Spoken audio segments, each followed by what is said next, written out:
Assalamualaikum warahmatullahi wabarakatuh. Selamat bertemu kembali, mudah-mudahan sehat semua.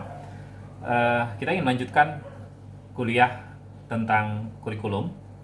Minggu lalu kita sudah bicara tentang batasan atau definisi kurikulum. Ada tiga macam kurikulum yang kita kenal. Sebagai kurikulum didefinisikan sebagai mata pelajaran, kurikulum didefinisikan sebagai rencana, dan kurikulum didefinisikan sebagai pengalaman. Tentu masih banyak definisi tentang kurikulum, tapi kita batasi tiga hal itu yang kita bicarakan minggu lalu. Nah, pada kesempatan kali ini saya ingin membahas bentuk-bentuk kurikulum. Anda telah membaca artikel yang sudah saya sampaikan, artikel karangan Elliot Eisner yang judulnya The Three Curricula That All Schools Teach, diambil dari bukunya Elliot Eisner yang berjudul The Educational Imagination.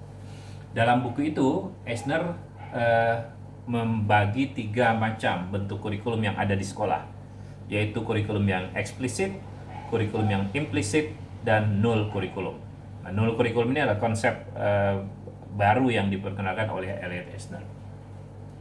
Baik, kita akan lihat bentuk-bentuk kurikulum itu apa saja.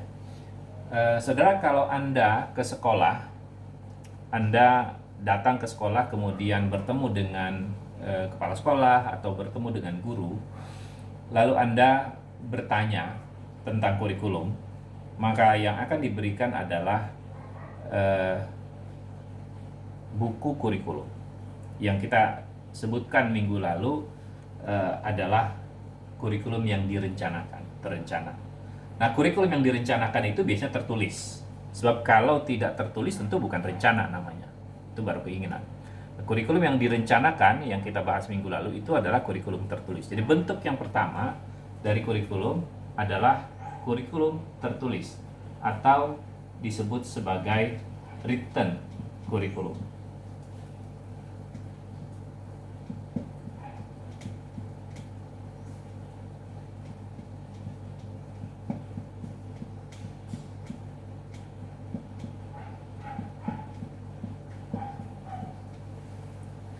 Kurikulum tertulis adalah kurikulum yang dibuat oleh pengembang kurikulum, baik itu pada level pemerintah, kementerian, maupun pada level pemerintah daerah, atau pada level sekolah. Semua kurikulum itu ditulis dengan baik, disusun dengan baik untuk menjadi pedoman bagi guru ketika melaksanakan tugasnya dalam mengajar. Nah, karena itu disebut sebagai written curriculum. Written curriculum inilah yang disebut juga dalam definisi yang minggu lalu kita sampaikan adalah kurikulum yang terencana, kurikulum yang direncanakan. Nah, kurikulum yang direncanakan adalah rangkaian materi, tujuan, dan metode yang disusun sedemikian rupa sebagai pedoman bagi guru untuk menyampaikan pelajaran yang akan disampaikan kepada siswanya. Pertanyaan kemudian adalah, apakah semua yang ditulis dalam kurikulum itu, yang ditulis dalam rencana kurikulum itu dilaksanakan atau tidak? Katakanlah dalam rencana guru membuat rencana satu semester ada 10 kali tatap muka dengan 10 materi yang akan disampaikan. Nah, apakah 10 itu terlaksana atau tidak? 10 itu dilaksanakan atau tidak? 10 itu benar-benar terjadi atau tidak? Seringkali ada gap, ada jarak, ada perbedaan antara apa yang ditulis dengan apa yang direncanakan. Oleh karena itu, para ahli kurikulum menyebut ada bentuk kurikulum yang kedua yang disebut sebagai actual kurikulum, kurikulum yang terjadi.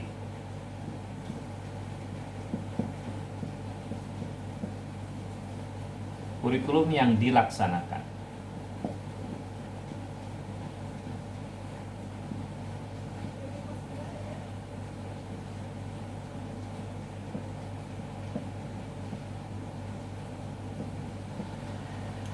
Kurikulum yang terlaksana ini adalah rencana yang sudah ditulis dan yang betul-betul dilaksanakan oleh guru dalam proses pembelajaran kepada siswa di kelas. Ingat, tidak semua yang tertulis itu pasti terlaksana. Tidak semua yang ingin disampaikan akan terjadi disampaikan. Tidak semua yang direncanakan pasti terjadi dilaksanakan. Karena itu ada perbedaan. Nah, yang menjadi permasalahan adalah siswa itu belajar dari yang mana? Siswa belajar dari yang tertulis atau yang terlaksana? Tentu saja siswa belajar dari yang terlaksana. Siswa tidak belajar dari yang direncanakan oleh guru.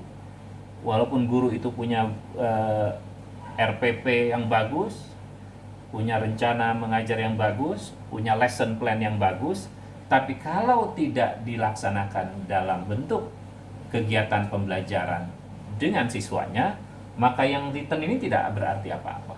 Yang berarti adalah yang aktual, yang betul-betul terlaksana. Inilah yang betul-betul mempengaruhi siswa. Inilah yang betul-betul berpengaruh pada siswa. Ini yang disebut dengan kurikulum yang terlaksana. Nah, ada kurikulum yang direncanakan, ada yang dilaksanakan. Ada juga bentuk kurikulum yang ketiga, yaitu kurikulum yang tidak direncanakan, tidak ditulis, tapi terlaksana. Bagaimana bentuknya? Bentuknya bisa macam-macam. Ketika guru mengajar, maka guru memperhatikan apa yang dilakukan oleh siswanya. Guru punya kesadaran betul tentang apa yang terjadi pada diri siswa. Kesadaran terhadap yang terjadi pada diri siswa ini membuat guru punya peluang untuk menyampaikan sesuatu yang sebetulnya tidak direncanakan. Misal